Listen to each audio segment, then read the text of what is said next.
All right, Dave. Merry Christmas, bro. Let's. Jeff and I got together and decided we were going to get you hooked up. So we got you spec'd out with a Taranis X9d Plus. It's got the upgraded M9 gimbals in there, some better sticks on it, and then we blinged it out a little bit with kind of the colored anodized switch nut covers and the switch covers here. And then it's also got the kickstand on the back.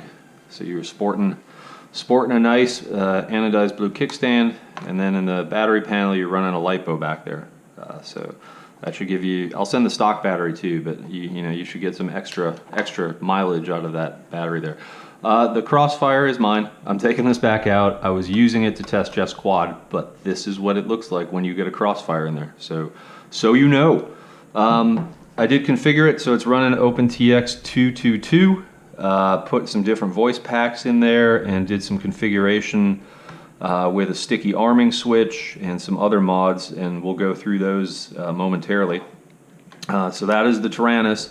It comes with a case, so it's one of those kind of Velcro padded cases. So it just slides in there and then covers up, and it makes it really easy to carry. So that'll be pretty cool. And then you can't have a new transmitter without actually having something to fly it with. So I Franken-quadded the guts of Wizard, actually it's a new board, onto an X210 frame. So I'll be including some extra parts just in case, but the motors are the same Wizard motors, so I want to say those are 2205s, somewhere in there. Yeah, it looks like 2205s, yep. Cicada 20 amp ESCs hooked into the F3 board.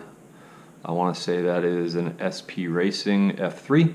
And then power supply direct mounted to the XT60. Stuck a capacitor on there for you to kind of eliminate any of the spikes. Swift Runcam 2 or Runcam Swift 2. So you do get OSD for the voltage and the clock, so you have a timer on there, plus also just the pilot name, so you'll get a kick out of that when you see it. VTX is just the Eachine 801, got a little pagoda off the back of that. That's actually RP SMA, so I didn't have a lot of those floating around, so hopefully you got some extra RP SMA antennas floating around. And then FR Sky, Free Sky receiver, and then the antenna leads just kind of hooked off the bottom, more or less at a 90-degree angle, so you don't lose signal. And then these are just the King Kong props on there. So hot pink because it's a pink nightmare. But yeah, you'll get an extra frame, you'll get some extra ESCs, some extra parts with it just in case you crash, when you crash. But I did take both top plates from the frame sets and put those on there, so it is a little stronger. You can top mount the battery, but she flies nice. I think you'll enjoy it.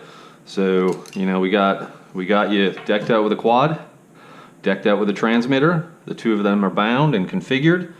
Betaflight 353 on this guy, and then the reason the Crossfire is on the back of this thing is I was testing Jeff's quad because his has a Crossfire Nano on it. So this Taranis has the full configuration to fly this quad. You just need to pop in a Crossfire module and bind it, and then you'll be ready and raring to go. So if you need to help Jeff test his quad, you can do it from this using his Crossfire setup. All right, bro. Love you. Hope you enjoy. Merry Christmas. All right, Dave. We are going to walk through a little bit of the binding and configuration and all that stuff on your quad. So you see I have an external monitor running here that is on the same frequency as the quad right here. First things first, we turn on the Taranis. Welcome to OpenTX. It tells you. Mode, die. Tells you welcome to OpenTX, angle mode, and die. Basically what you need is the X210 setup, as you can see right there. You can get at that through the menu settings. So you hit menu, you choose X210, there you go. You select that guy. At any rate, you're on it. So there's a number of things going on with the switches here. Let's plug in the quad and kind of take a look at what's going on. So top mounted battery, just kind of get her in one way there. Hello me. You can see we got telemetry now, cameras rolling, and then I don't know how well you can see this on the screen, but you get your pilot name, you get your timer, it's the running time of how long the battery's been plugged in, and then the voltage of the battery. So because this is a 4S here, you got to do a little math. So if you're running 4S or 3S, just kind of keep an eye on your voltage as you fly around. And then this also has a buzzer in it, so when you get to low voltage or critical voltage, it'll start yelling at you. So that's that. So you can kind of see what's going on with that. On the Taranis, as far as binding and other things go, I'm going to do something we're not supposed to do, but we're going to do it anyway.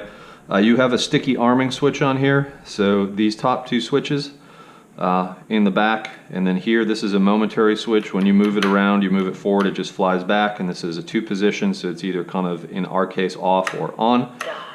So for arming, you pull this one towards you, and then you pull this one and hold it for a moment. Things are about to get real. And then the sticky switch kicks in, and then as you can see, your props are now spinning, right? So I'm going to turn that back off. So to disarm it, you just flip this one switch back, and it kills it. Right, so you've got your arming on a sticky switch, so you can't accidentally chop yourself up. Oh, also your throttle needs to be all the way down, right? So if your throttle's midpoint, I can do this all day long, and it isn't going to do anything. But as soon as the throttle's all the way down, and the switch is here, and this momentary switch hits, all those conditions become true, and then you're armed, and it starts spinning, and you're ready to roll. So let me turn it back off. Your volume is on this knob here, so as I turn the volume down, say I change modes, it's really quiet. And if I turn the volume way up, Training mode, angle mode, acro mode, right? angle mode. So you've got all that right there. So let's kind of put that at about mid volume, so you can adjust that and set it depending on what you need in the field. And then we have our mode switch, as you saw me just demonstrate. So the topmost on this switch is going to be angle mode. Middle is acro training mode, in case you want to get dangerous. And then bottom is full-blown acro mode. So you'll probably spend most of your time all the way at the top, Angle mode. up in angle mode land, and go from there. Okay, so we also have a beeper on this switch, and then a flip over on this switch. So the middle position of this switch is beeper. And if I went to go all the way down, Well, shit. turtle mode. Right, so that is if your quad is upside down and you need to try to flip it back over, that's all the way down. Middle beeper, top is nothing. So that's kind of the walkthrough of getting the quad armed and ready to fly, and then kind of what it looks like in your screen. And when you turn it off, it tells me that my model's back on. You get a warning here, so you want to make sure that your quad is always unplugged before you turn stuff off. Whatever. And then your transmitter turns down and everything is happy. All right, we can go through more later, but that's a good intro for now. Love you, bro. Bye.